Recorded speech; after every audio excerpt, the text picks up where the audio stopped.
Hi friends, புதன்கிழமை night டிஃபனுக்கு பார்த்திங்கன்னா சிம்பிளாக தோசையும் கார சட்னியும் வச்சுக்கலான்னு வெங்காயம் தக்காளி வதக்கிட்டு இருந்தேன்.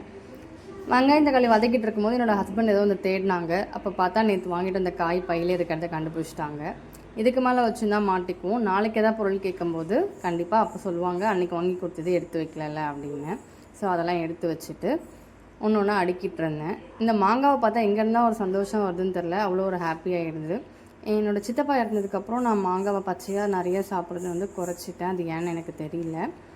நான் மத்தியானம் போட்ட ப்ளாகில் தான் சொல்லியிருந்தேன், ஏசி இல்லாமல் வாஷிங் மிஷின் இல்லாமல் ஒரு சாதாரணமான ஒரு வாழ்க்கை வாழ்கிறதுமே ஹாப்பியாக இருக்குன்னு. இருந்தாலும் அவங்க பிள்ளைங்களுக்கு வேர்க்குது அப்படின்றதுனால அவங்க ஏசி ஆர்டர் பண்ணிட்டாங்க. ஏசி சாயங்காலம் தான் வந்துச்சு.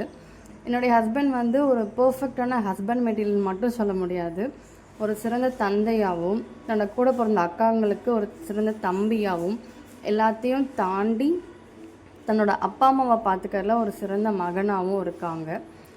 எல்லா பொண்ணுங்களும் ஆசைப்படுறது தன்னோட அப்பா மாதிரியே தனக்கு ஒரு கணவர் கிடைக்கணும் அப்படின்றது தான்.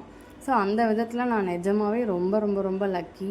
இது வரைக்கும் என்னை எதுலேயுமே ரெஸ்ட்ரிக்ட் பண்ணது கிடையாது, இது செய்யணும்னு சொன்னது கிடையாது, இது ஏன் செய்யலைன்னு கேட்டது கிடையாது.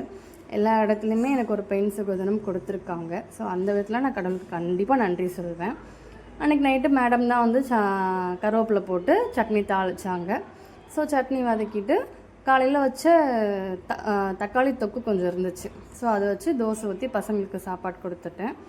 துருவி பார்த்திங்கன்னா என்னோடய மாமனார் மாதிரி அது ஒரு தனி பிறவி. அதுக்கு வந்து தோசையே பிடிக்காது. என்னோடய மாமனாருக்கு தோசை பிடிக்கவே பிடிக்காது, அவர் இட்லி தான் சாப்பிடுவார். ஏன் தோசை ஊற்றுறீங்க இட்லி கொடுக்கலன்னு சொல்லி என்கிட்ட வந்து சண்டை போட்டுட்டு போனான். ஸோ இந்த மாதிரி தோசை ஊற்றி நைட்டு சாப்பிட்டுட்டு அன்னைக்கு நைட் நல்லபடியாக முடிஞ்சிச்சு. டாட்டா பாய், குட் நைட்.